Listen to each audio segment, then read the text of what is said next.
मतलब किस प्रकार का क्वेश्चन था। तो चलिए स्टार्ट करते हैं। अगर आपको ये वीडियो पसंद आए तो वीडियो को लाइक एंड चैनल को सब्सक्राइब ज़रूर करिएगा। तो इसी के साथ स्टार्ट करते हैं। ये जो हमारा पहला क्वेश्चन था, इसमें mastery oriented learners typically attribute success to, खाली स्थान एंड फेल्योर टू। जैसे हिंदी में देखें तो महारत उन्मुख शिक्षार्थी आमतौर पर सफलता का श्रेय किसको देते हैं, और असफलता का, और क्या था, असफलता को किसका श्रेय देते हैं। मतलब जो महारत उन्मुख बच्चे होते हैं, मतलब इंटेलिजेंट मास्टरी ओरिएंटेड लर्नर्स, वो अपने मतलब वो जो सफलता का श्रेय देगा वो अपनी योग्यता को देगा। इसमें जो ऑप्शन दिया गया था योग्यता और अच्छी किस्मत, ये जो मास्टरी ओरिएंटेड बच्चे होगा वो कभी भी किस्मत और निम्न योग्यता को नहीं देगा। इसलिए ये ऐसे ये हमारा की पॉइंट्स है, ये हमारा निगेटिव वर्ड्स हो गया। उसके बाद है योग्यता और कोशिश और अपर्याप्त कोशिश। योग्यता और कोशिश को वो सफलता का श्रेय देगा, और ये जो असफलता हुई वो इसका कारण वो अपर्याप्त कोशिश को देगा। उसी के साथ ये हमारा फर्स्ट हुआ, इसका आंसर 2। उसके बाद दूसरा है एसर्शन और रीज़न का स्कैफोल्डिंग। स्कैफोल्डिंग जो है पार प्रदान करना, वो वाइगोत्स्की द्वारा दिया गया था। ये भी आपको याद रखना है। इसमें दिया गया है क्वेश्चन, शिक्षकों द्वारा प्रदान किया गया अवलंबन बच्चों की सीखने की प्रक्रिया में बाधा डालता है। शिक्षक जो बच्चों को सहायता करता है, थोड़ी सी उसको, मतलब थोड़ी सी, जैसे कोई बच्चा फंसता है तो उसको बोलते हैं थोड़ी सी सहायता करता है उसको, मतलब उसको दिशा दिखाता है, तो वो बात क्या गलत होगा? नहीं, बिल्कुल नहीं, ये बात सही है। शिक्षकों द्वारा प्रदान किया गया अवलंबन बच्चों की सीखने की प्रक्रिया में बाधा डालता है, ये बात गलत है, क्योंकि बाधा नहीं डालता है। तो लेव वाइगोत्स्की ने प्रस्तावित किया कि बच्चे स्वतंत्र रूप से पर्यावरण पर कार्य करके और उसमें हेरफेर करके सीखते हैं। ये बात भी गलत है, क्योंकि मतलब ये नहीं देखना है। कुछ बच्चे क्या करते हैं, बस ये देखते हैं निगेटिव टैग वर्ड और पॉजिटिव टैग वर्ड, पर्यावरण कार्य, और उससे हेरफेर करके मतलब सीखता है, तो वो इसको पॉजिटिव मान लेते हैं। लेकिन ये वैज्ञानिक के बातों पर भी ध्यान देना है। ये जो वाइगोत्स्की थे, सामाजिक मतलब सोशल इंटरेक्शन से संबंधित सिद्धांत दिए थे, तो ये बात भी हमारा गलत हो जाता है, क्योंकि वाइगोत्स्की पर्यावरण कार्य और उसमें हेरफेर की बात किए ही नहीं थे। तो दोनों बातें ए और आर दोनों गलत, इसका सही जवाब ये होगा।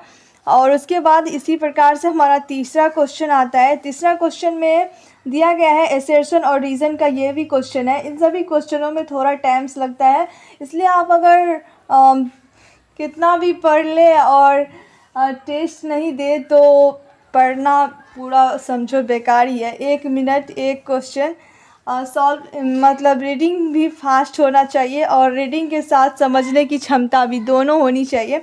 उसके बाद हमारा आता है क्वेश्चन, शिक्षकों को छात्रों से दूरी बनाकर रखनी चाहिए और अधिगम प्राथमिक जिम्मेदारी उन्हीं पर डालनी चाहिए। दूरी बनाकर रखनी चाहिए। शिक्षक छात्र से दूरी बना के रखेगा तो उसको समझाएगा कैसे, ये बात गलत है। और अधिगम एक लोकतांत्रिक वातावरण के बजाय एक एकाधिकारवादी वातावरण में प्रभावी होता है। एकाधिकारवादी ये सही वर्ड नहीं है। लोकतांत्रिक तो होगा, लेकिन लोकतांत्रिक होना चाहिए, ना कि एकाधिकारवादी। तो दोनों बातें हमारी गलत है, इसलिए ए और आर दोनों गलत है, असर्शन रीज़न। उसके बाद हमारा चौथा क्वेश्चन है। इसमें दिया गया है विकास के संदर्भ में एक समय सीमा जिसमें एक व्यक्ति विशिष्ट उत्प्रेरणाओं के प्रति परिवर्धित संवेदनशीलता रखता है, जिससे कि वह कुशल तरीके से कार्य करने के लिए विशेष कौशल विकसित कर सके, वह विकास कहलाता है। तो वह क्रिटिकल अवधि होती है। तो ये पहला इसका आंसर सही है, क्रिटिकल अवधि। उसके बाद ये डिस्ग्राफिया, ये भी मोस्ट इम्पॉर्टेंट है। डिसलेक्सिया, डिस्ग्राफिया, डिस्कैल्कुलिया, मतलब डिस्ग्राफिया मीन्स लिखने संबंधित विकार, लिखने की कार्यों में चुनौती, पढ़ने की परवाह में कमी, तो यहाँ पर डिसलेक्सिया होगा। डिसलेक्सिया पूछे तो ये होगा। उसके बाद जो इसमें जो पूछा गया है लेखन वैकल्य की विशेषता, तो लिखित कार्य में चुनौती, इसका आंसर सही है।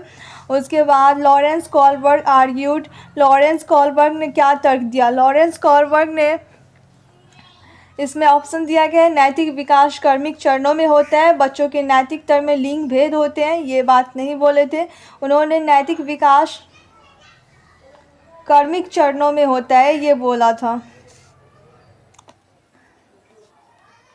और ये भी एक मोस्ट इम्पॉर्टेंट है कि लॉरेंस कोलबर्ग जो है उसका मतलब उसके सिद्धांत का आलोचक कौन था, आलोचक क्यों हुआ था और कौन किया था? तो इसके आलोचक थे कैरोल गिलिगिन, और वो एक लिंग आलोचक था। उन्होंने लिंग के प्रति संवेदनशीलता नहीं दर्शाई थी, उसके बारे में आलोचना की गई थी उसकी।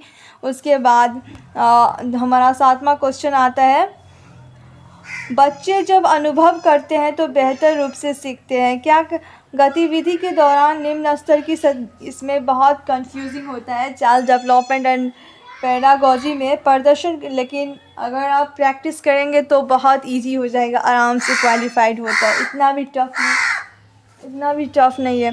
प्रदर्शन के लिए उच्च स्तर की चिंता तो होना ही नहीं चाहिए। अधिगम विवशता तो होना ही नहीं चाहिए, एकदम पूरा का पूरा निगेटिव टैग वर्ड हो जाता है। उसके बाद गतिविधि के दौरान निम्न स्तर की सतर्कता जो हमने लगा दिया था, ये मिस्टेक्स थी हमारी। और ये इसमें जो होगा मध्यम, मतलब ना ही कुछ ज़्यादा लॉ होना चाहिए ना ही अधिक होना चाहिए। तो सीखने के लिए क्या, मध्यम स्तर का उत्साह इसका सही आंसर होगा। ये जो हम बता रहे हैं पूरा ये मेरे द्वारा मिलाया गया और आंसर की भी हम चेक किए थे, तो पूरा उसके बाद ही हम बता रहे हैं। उसके बाद आता है which of the following statement represent the proximodistal principle of development. निम्नलिखित में से कौन सा कथन विकास के समीप दूराभिमुख सिद्धांत का प्रतिनिधित्व करता है? ये हमारा ये जो समीप दूराभिमुख सिद्धांत है, ये व्यक्तिगत मतलब विकास के सिद्धांत में आता है। इसमें मोतियों को धागे से पिरोने से पहले बच्चे गेंद पकड़ने की क्षमता विकसित करता है। यह आप सभी को पता होगा, हमारा जो विकास होता है सिर से पैर की ओर होता है, तो वो प्रॉक्सिमल सिद्धांत कहलाता है। मतलब ये जो सूक्ष्म विकास है, मोतियों में धागा पिरोने से पहले बच्चे गेंद पकड़ने की क्षमता, मतलब बच्चे का जो सूक्ष्म विकास होता है वो बाद में होता है। आप इसमें स्थूल गामक कौशल और सूक्ष्म गामक कौशल के बारे में भी पढ़ेंगे, फाइन मोटर स्किल्स और ग्रॉस मोटर स्किल्स। ये जो है ये भी हमारा इंग्लिश की पेडागोजी में भी आता है। फाइन मोटर स्किल्स बाद में डेवलप होती है और जो ग्रॉस मोटर स्किल्स है वो पहले डेवलप होती है, इसलिए आपको ये भी बात ध्यान में रखना है। इसलिए हमने इसमें लगाया मोतियों को धागे में पिरोने से पहले बच्चा गेंद को पकड़ने की क्षमता विकसित करता है। उसके बाद हमारा क्वेश्चन आता है, कितना नंबर है? 9 नंबर। वाइगोत्स्की के अनुसार बच्चे स्वयं से बातें करते हैं, वो क्या है? क्योंकि वे आत्म केंद्रित है, क्योंकि उनकी सोच अतार्किक है। अतार्किक तो पूरा का पूरा निगेटिव, मतलब विचार और आत्मनियंत्रण में सहायता करता है। हाँ, विचार और आत्मनियमन में सहायता करता है, ये हमारी सही है। उसके बाद according to Vygotsky theory of learning and development which of the following is an example? Scaffolding. फिर से scaffolding is a most very important keywords and topic, जो भी आप समझें इसको ध्यान में रखना है। वाइगोत्स्की के सीखने और विकास के सिद्धांत के अनुसार निम्नलिखित में से कौन सा अवलंबन, इसको अवलंबन भी बोलते हैं पार को, तो ये भी याद रखना है। उसके बाद इसमें जो ऑप्शन दिया गया है, एक छात्र को पढ़ने का कार्य देना और उन्हें स्वतंत्र रूप से सवालों के जवाब देने के लिए कहना, ये गलत है। स्वतंत्र मतलब ये जो पार है उसमें थोड़ी छोटे चरणों में तोड़ना और आवश्यकता अनुसार सहायता प्रदान करना है। ऐसा ऑप्शन ढूंढना है जिसमें सहायता प्रदान कर रहे हो टीचर। उसके बाद है आता है निम्न में से कौन सा बाहरी अभिप्रेरणा का सही वर्णन करता है। अभिप्रेरणा जो है दो प्रकार के होते हैं, बाह्य अभिप्रेरणा और आंतरिक अभिप्रेरणा। बहुत सारे टॉपिक्स को हम बताते जा रहे हैं और वीडियो लंबा होता जा रहा है, तो आप फुल वीडियो ज़रूर देखें। बहुत सारी चीज़ें हम समझा के जाएंगे इस वीडियो में। अभिप्रेरणा दो प्रकार के होते हैं, बाह्य अभिप्रेरणा और आंतरिक अभिप्रेरणा। आंतरिक अभिप्रेरणा में बच्चे को पुरस्कार मतलब बाह्य प्रेरणा में पुरस्कार, जैसे कोई बच्चा कुछ किया उसको इनाम में कुछ दे दिया, उसकी तारीफ़ कर दी, ये सब जो है बाह्य अभिप्रेरणा है। कुछ सामान जो दे देते हैं वो बाह्य प्रेरणा है। और आंतरिक अभिप्रेरणा मीन्स आंतरिक मोटिवेशन। बच्चा मेहनत कर रहा है क्योंकि उसे कुछ भविष्य में बनना है, अपने लिए मेहनत कर रहा है कि वो सीख सके, मतलब ऐसी बात आए तो वहाँ पे आंतरिक अभिप्रेरणा आती है। इसमें बाह्य अभिप्रेरणा का सही वर्णन पूछा है।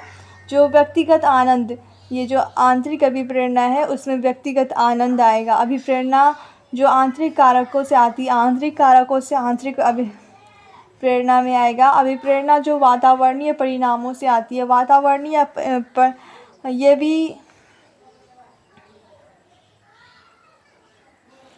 ये जो वातावरणीय परिणामों से आती है, ये हमारा सही ऑप्शन होगा यहाँ पर। ये जो चौथा ऑप्शन है, एलिमिनेट करना भी आना चाहिए आपको, क्योंकि बहुत सारे क्वेश्चन ऐसे होते हैं जिसमें आपको समझ में नहीं आएगा, खुद की समझ से करना होगा। अभिप्रेरणा जो व्यक्तिगत संतुष्टि की भावना से आती है, व्यक्तिगत संतुष्टि जो होगा ये भी हमारा आंतरिक से ही आएगा। तो बचा कौन, ये तो ये हमारा सही ऑप्शन है। उसके बाद है चिल्ड्रेन, बच्चे के बारे में है। बच्चे are the greatly influenced by the social culture context they grow up in. उसे सामाजिक सांस्कृतिक संदर्भ से बहुत प्रभावित होते हैं जिसमें वे बड़े होते हैं। ये बात बिल्कुल सही है, इसमें पियाजे भी एग्री करते हैं, वाइगोत्स्की भी, कोलबर्ग भी, सारे वैज्ञानिक है। तो ये हमारा सही आंसर हुआ पहला। बच्चे उस सामाजिक सांस्कृतिक संदर्भ से बहुत प्रभावित होते हैं जिसमें वे बड़े होते हैं। उसके बाद 13वां क्वेश्चन है, 5 से 6 वर्ष से कम उम्र के बच्चे को ठीक से और रेखाओं के भीतर लिखने के लिए दबाव नहीं डालना चाहिए। सही बात है, क्योंकि 5 से 6 साल में बच्चों का सूक्ष्मगामक कौशल मतलब सूक्ष्म विकास नहीं हुआ होता है हाथों का, तो उतना दबाव नहीं डालना चाहिए। धीरे धीरे बच्चे की फाइन मोटर स्किल्स डेवलप होती है। उसके बाद कथन में ये था, कारण में दिया गया है, बच्चे 5 से 6 साल के बाद गति कौशल का बेहतर नियंत्रण प्राप्त करते हैं। ये बात भी सही है, दोनों बातें सही है और आर ए की सही व्याख्या भी कर रहा है। तो ए और आर दोनों सही है और ए आर की सही व्याख्या कर रहा है, तो हमारा पहला सही हुआ। उसके बाद आता है हमारा 14वां क्वेश्चन। 14वां क्वेश्चन में हम बोले थे ये जो 4 वैज्ञानिक हैं मोस्ट इम्पॉर्टेंट है। कोलबर्ग के नैतिक विकास के किस चरण में व्यक्ति का नैतिक व्यवहार मुख्य रूप से मानसिकता पर निर्भर करता है? लोग मेरे बारे में क्या सोचते हैं? ये जो कोलबर्ग का स्तर है इसमें इन्होंने 3 बताए थे, मतलब पूर्व परंपरागत स्तर और परंपरागत और परंपरागत स्तर। पूर्व परंपरागत स्तर में इन्होंने बताया था, इसमें 2 मतलब 3 स्तर के 6 चरण थे। हर एक में एक का, जैसे पूर्व परंपरागत स्तर है तो इसमें 2 था, जैसे दंड एवं आज्ञा का अभिविन्यास, मतलब बच्चा डर मारने पीटने पर कार्य करेगा, मारपीट से डरेगा और करेगा, उसी प्रकार से इसमें इतना हम बहुत अच्छे से समझा सकते हैं, पर वीडियो लंबा हो जाएगा, इसलिए इसमें पारंपरिक आएगा। इसके सिद्धांतों को ज़रूर पढ़िएगा। उसके बाद एसेशन और रीजन का है, एक समावेशी कक्षा में छात्रों की आवश्यकताओं को पूरा करने के लिए शिक्षकों को बहुसंवेदी सामग्री उपयोग करना चाहिए, बात सही है। समावेशी कक्षाओं को पाठ्यचर्या सामग्री के मानकीकरण के साथ मूल्यांकन रणनीतियों को मानकीकरण को अपनाना चाहिए। नहीं, मानकीकरण गलत है, निगेटिव टैग वर्ड है, इसलिए टैग वर्ड से तो जाना ही नहीं है। मानकीकरण वैसे भी सही नहीं है। मानकीकरण में एक ही तरीके से जाना। समावेशी कक्षा में एक ही तरह से जाएंगे तो कैसे होगा। समावेशी कक्षा में व्यक्तिगत विभिन्नताओं को देखते हुए बच्चों को अलग अलग पद्धतियों से उनका जांच करना और पढ़ाना। तो ये इसमें ए तो सही है लेकिन आर गलत है, तो हमारा इसमें ए सही है और आर गलत है। इसी के साथ ये पेज भी ख़त्म हुआ। अब आता है हमारा 16 नंबर क्वेश्चन। देखिए 1 मिनट और इतना बड़ा क्वेश्चन, इसलिए आपको हम बोल रहे हैं मतलब रीडिंग भी फास्ट होना चाहिए। बच्चे अक्सर अपने आसपास की घटनाओं को अपनी व्याख्या लेकर आते हैं। बारिश क्यों होती है, यह पूछे जाने पर सिया कहती है, भगवान अपने कंधों पर पानी की बाल्टियां ढो ढो कर थक चुके थे, ऐसी व्याख्या है। तो इसमें जो आंसर होगा, संकेत देती है कि बच्चे में अपनी संस्कृति परिवेश के अनुकूल सहज समझ होती है, जिससे वे घटनाओं को समझने की कोशिश करते हैं। सही बात है। जब बच्चे को पता नहीं होगा, अपने धर्म से जुड़े रहेंगे, तो जैसे मुस्लिम के बच्चे बोलेंगे अल्लाह ये पानी ढूंढो के परेशान हो गया, इसलिए ऊपर से पानी बरसा रहे हैं, मतलब ये सब सोच सकते हैं। उसके बाद हमारा 17 नंबर क्वेश्चन है फिर से पिगेट कितना इम्पोर्टेंट है देख सकते हैं आप। पियाजे के संज्ञानात्मक विकास का किस प्रकार वर्णन किया है।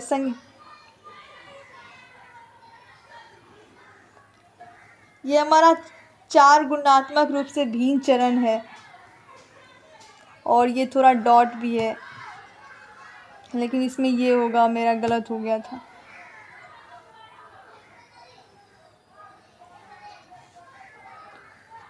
उसके बाद 18 नंबर क्वेश्चन है,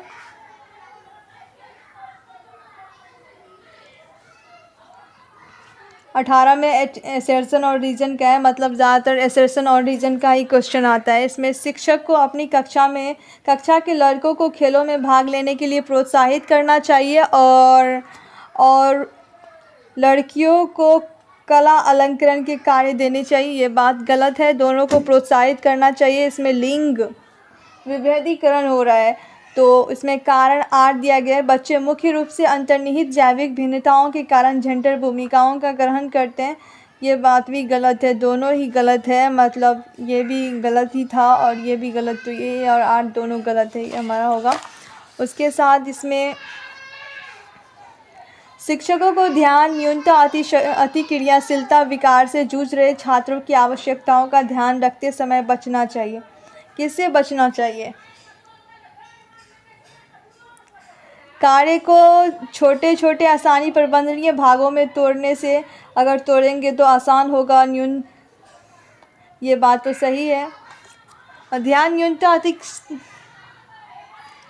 ये किससे बचना चाहिए, विकर्षण और शोर करने से, ये इसमें सही होगा। उसके बाद आता है kinaesthetic learners prefer to the learner through.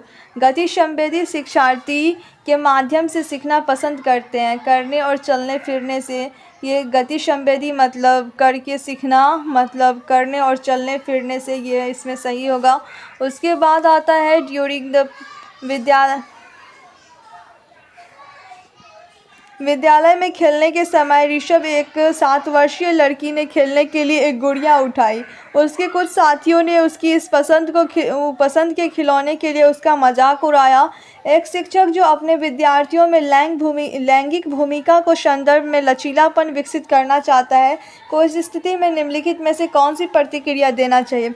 Rishabh को गुड़िया के साथ खेलने देना चाहिए, ये बात सही है, खेलने देना चाहिए, तभी तो लैंगिक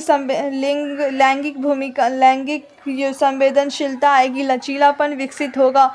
तो दूसरे बच्चों को कहना चाहिए कि वे भी अपनी पसंद का कोई खिलौना चुन सकते हैं, इसमें कोई बुराई बात नहीं है। ये जो बोला जाता है पिंक कलर लड़कियों का है और ब्लू बोला जाता है लड़कों, इसमें भी कलर को लेकर के एक जेंडर रूढ़िवादिता है। मतलब कोई भी कलर है वो किसी के लिए फ़िक्स नहीं है, कोई भी कुछ भी अपने अकॉर्डिंग चूज़ कर सकता है। उसके बाद हमारा आता है 22 नंबर क्वेश्चन, प्रभावी शिक्षक खुद को शिक्षार्थियों के दैनिक जीवन और उनकी सामाजिक सांस्कृतिक पृष्ठभूमि से परिचित कराता है। प्रभावी, हाँ ये बात बिल्कुल सही है। एक प्रभावी शिक्षक जो है अपने दैनिक जीवन से बच्चों को कनेक्ट करवाएगा, सामाजिक संस्कृतियों से कनेक्ट करवाएगा, तभी बच्चा प्रभावी रूप से सीख पाएगा और वो अपने दैनिक जीवन से कनेक्ट कर पाएगा। उसके बाद कारण आर में दिया गया है, सीखना एक सामाजिक संदर्भ में होता है। हाँ ये भी बात सही है, तो ए और आर दोनों सही है, क्योंकि इसमें भी सामाजिक संस्कृति की बात की है और सामाजिक संदर्भ इसमें भी है, इसलिए ए और आर दोनों सही है और एक ही आर सही व्याख्या करता है। ये पहला ही हमारा सही हो जाता है। उसके बाद आता है हमारा इंक्लूजन, समावेशन को बढ़ावा देने के लिए क्या आवश्यक है। समावेशन को बढ़ावा देने के लिए आवश्यक है, समावेशन को बढ़ावा देने के लिए लचीली पाठ्यक्रम, ये भी सही है। सहयोगात्मक अधिगम, ये भी सही है। पृथकीकरण और नामीकरण, ये बात गलत है। नामीकरण और पृथकीकरण ये निगेटिव है और ये नहीं होना चाहिए। और गम्य इमारतें मीन्स स्कैफोल्डिंग, तो 1, 2 और 4 हमारा सही हो जाता है। इसी पर तो इसका जो सही आंसर होगा ये 2 होगा। उसके बाद 24 नंबर हमारा आता है। 24 में जो है इसमें ऐसा जो आप देख रहे हैं कहीं पर गलत कहीं पर सही, क्योंकि हम भी चेक कर रहे थे तभी। हाँ सबसे पहले जो एग्ज़ाम दे के आते हैं हम, तो बहुत ज़्यादा उत्सुकता होती है जानने की हम कितनी गलतियाँ और कितनी सही की हैं। बहुत सारे टीचर्स का देखिए सब रंग का बता रहे थे, मतलब टीचर्स भी कंफ्यूज होते हैं चाहे पेडागॉजी को लेकर के, इसलिए क्वेश्चन सॉल्व करना मोस्ट इम्पॉर्टेंट है। ज़रूर क्वेश्चन को सॉल्व करें। उसके बाद आता है जीन पियाजे। अगर आप जीन पियाजे, वाइगोत्स्की और कोहलबर्ग पढ़ लेते हैं अच्छे से, तो बहुत सारे क्वेश्चन ऐसे ही सॉल्व हो जाएंगे। जीन पियाजे के अनुसार एक बच्चा जो सरल गणितीय उत्क्रम 4+5 ये जो है समीकरण तर्क को समझने में असमर्थ है, इसमें ये आप ऐसे समझ में नहीं आएगा। आत्मकेंद्रीयता नहीं है इसमें बच्चे में, इसलिए अपरिवर्तनीयता नहीं है, तार्किक सोच नहीं कर पा रहा है बच्चा, इसलिए ऐसा है। तो ये इसका चौथा होगा। 25 नंबर जो है हमारा रचनावादी दृष्टिकोण। रचनावादी दृष्टिकोण क्या है? सीखना वर्तमान समझ का विस्तार और परिवर्तन है। हाँ वर्तमान मतलब सीखना मीन्स वर्तमान का समझ जो है उसको हम बढ़ा रहे हैं, अपने ज्ञान को विकसित कर रहे हैं, बढ़ा रहे हैं, तो यही हुआ ना हमारा रचनावादी दृष्टिकोण। तो इसमें पहला इसका है। उसके बाद आता है हमारा 26 नंबर क्वेश्चन, अच्छे समस्या समाधानकर्ता बनने में विद्यार्थी की सहायता करने के लिए एक शिक्षक को निम्नलिखित में से किस प्रक्रिया पर बल देना चाहिए। तो इसमें जो ऑप्शन है, बड़ी और जटिल समस्याओं को छोटी प्रबंधनीय समस्याओं में विभाजित करना, ये बात सही है, क्योंकि हम आपको लग रहा होगा हम चारों ऑप्शन नहीं पढ़ रहे हैं। मतलब अगर हम ये समझाएं भी और चारों ऑप्शन भी पढ़े तो टाइम बहुत ज़्यादा लेंदी हो जाएगा और वीडियो भी बहुत बड़ा हो जाएगा, जो हम करना नहीं चाहते। समस्या से संबंधित जानकारी में केवल एक ही पहलू पर ध्यान केंद्रित करना, ये बात गलत है। उसके बाद ऐसी जानकारी पर ध्यान देना जो पहले से मौजूद विश्वासों और पूर्वाग्रहों की पुष्टि करे, ये बात भी गलत है। समस्याओं के विशिष्ट निर्धारित भी नहीं होना चाहिए। पहला जो है सबसे सटीक और अच्छा है। बड़ी और जटिल समस्याओं को छोटी प्रबंधनीय समस्याओं में विभाजित करना चाहिए। उसके बाद हमारा आता है अर्थपूर्ण अधिगम। मुख्य रूप से किसके बारे में नहीं है? Meaningful learning is a primarily not about. और ज्ञान का निर्माण, कौशलों का विकास, जानकारी को रटना, अवधारणाओं की समझ। ज्ञान का निर्माण भी सही है, कौशलों का विकास भी, अवधारणाओं मतलब नहीं है पूछा गया, ये भी ध्यान में रखना है, जानकारी को रटना। 28 नंबर क्वेश्चन में सामाजिक संचार में चुनौतियाँ किससे स्पष्ट होती है। सामाजिक challenges in the social communication are evident in social challenging जो होता है वो स्पेक्ट्रम ऑटिज्म स्पेक्ट्रम डिसऑर्डर में होता है, स्वालीनता क्रम विकार में। तो ये हमारा पहला सही होगा। Two important cognitive development milestone of the sensory motor stage of Piaget theory of cognitive development. ये जो पूछा गया है जीन पियाजे के सेंसरी पूर्व संक्रियात्मक अवस्था से पूछा गया है, मतलब अवस्थाओं को पढ़ना भी इम्पॉर्टेंट है। वस्तु स्थायित्व और स्थगित अनुसरण होगा। बच्चे इसमें आप पढ़ेंगे वस्तु स्थायित्व होता है, अनुकरण होता है, प्रतिवर्ती क्रियाएँ होती है, बच्चे खेलता है, इंद्रियों का ज्ञान होता है, ये सभी आ जाते हैं हमारा प्राइमरी सेंसरी मोटर स्टेज में। उसके बाद है according to Howard Gardner will the scientist would exhibit high intelligence. Hindi में देखते हैं हार्वर्ड गार्डनर के अनुसार एक वैज्ञानिक खाली स्थान बुद्धि का उच्च प्रदर्शन करेगा, जबकि एक मूर्तिकार वैज्ञानिक जो है तार्किक गणितीय, इसमें जो होगा वो ये होगा वैज्ञानिक तार्किक गणितीय सोच का करेगा और मूर्तिकार गति संवेदी उच्च बुद्धिमत्ता का होगा। तो ये हमारा पहला सही है इसमें, तार्किक और गणितीय गति संवेदी। इसी के साथ हमने आज 30 क्वेश्चन किए। अगर आपको वीडियो पसंद आया हो तो वीडियो को लाइक और चैनल को सब्सक्राइब जरूर करें फॉर मोर वीडियोज़ के लिए। Thanks for watching, your support means a lot. Thank you so much.